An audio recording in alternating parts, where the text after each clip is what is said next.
Okey, untuk subtopik seterusnya kita akan sambung enzim intrasel dan enzim extrasel.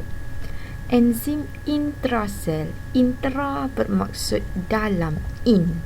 Extra bermaksud luar, export kan. Okey, enzim intrasel adalah enzim yang disintesis di dalam sel untuk kegunaan sel itu. Maksudnya dalam sel tu dihasilkan enzim guna untuk sel tersebut juga. Okey, contohnya ini dalam satu sel. Okey. Daripada satu substrat nak tukar kepada produk guna enzim di sini. Okey, enzim dihasilkan oleh sel ini digunakan dalam sel ini sahaja. Dia tak ekspor keluar. Okey, ini dinamakan enzim intrasel. Contohnya adalah enzim heksokinase, di mana enzim heksokinase ini digunakan dalam proses glikolisis. Yang kedua, enzim ekstrasel. Enzim ekstrasel adalah enzim yang dirembes keluar daripada sel.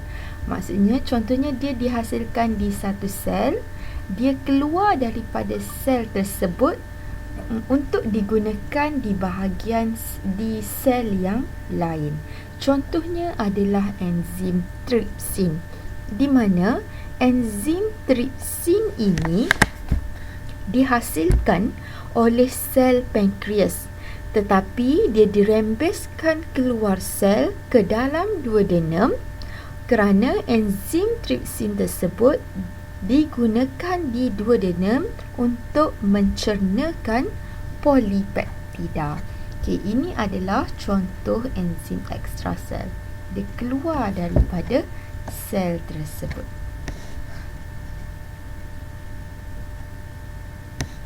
Okey, yang kita akan fokuskan adalah penghasilan enzim ekstrasel, di mana bagaimana enzim tersebut dihasilkan di satu sel kemudian diangkut ke sel yang lain.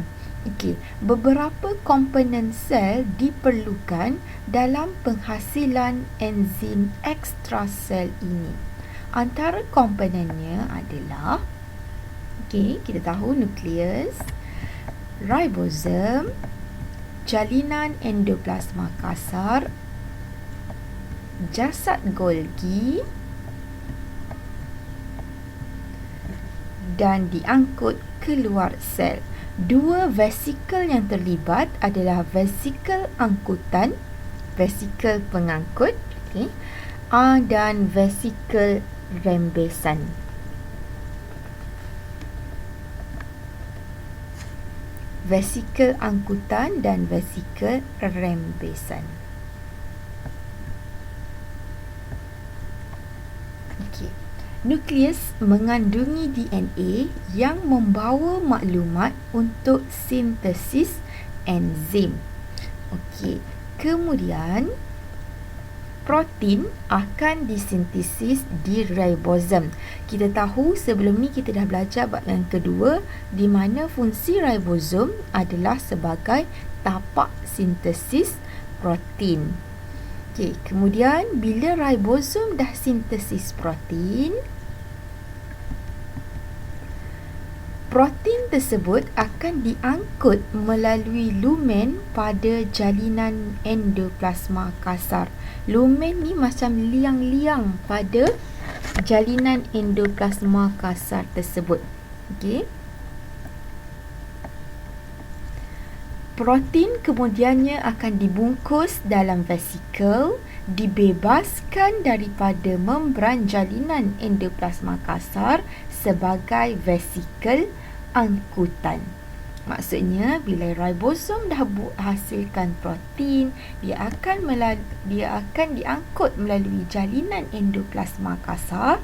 Okey, di hujung jalinan endoplasma kasar itu, dia akan bungkus protein tersebut di membran jalinan endoplasma kasar. Dan bila dah dibungkus, kita panggil dia sebagai vesikel angkutan.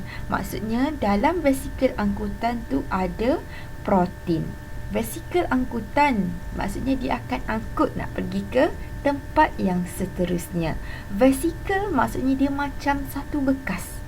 Okey, vesikel. Dalam vesikel angkutan adanya protein. Okey, vesikel angkutan ini akan diangkut ke mana? Okey, vesikel angkutan dia akan diangkut ke jasad Golgi. Okey, kemudian vesikel angkutan ini akan bercantum dengan jasad Golgi, di mana ingat kita dah belajar sebelum ini fungsi jasad Golgi. Dalam jasad Golgi, protein akan diubah suai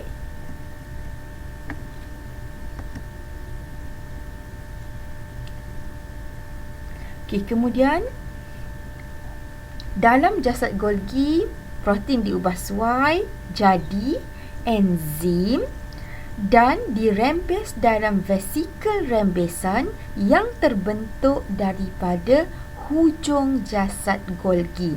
Okey, selepas jasad Golgi tadi ubah suai dah jadi enzim, dia akan rembes enzim tersebut dalam vesikel rembesan. Okey, dia akan rembes. Rembes tu maksudnya dia akan keluarkan, dia akan letak dalam vesikel rembesan. Vesikel rembesan ini terbentuk daripada mana? Daripada hujung jasad Golgi. Bila vesikel rembesan dah terbentuk, maksudnya dia dah boleh meninggalkan jasad Golgi. Okey, dia akan rembes ke mana? Vesikel rembesan ini akan bergerak menuju ke membran plasma dan dia akan bercantum dengan membran plasma. Bila dia bercantum dengan membran plasma, dia dah bersedia untuk dibebaskan. Dia dah bersedia untuk keluar daripada sel tersebut. Kan kita tahu di luar sel ada membran plasma. Okey, dia akan keluar daripada sel tersebut. Dan bila dia dibebaskan, kita panggil dia sebagai enzim ekstrasel.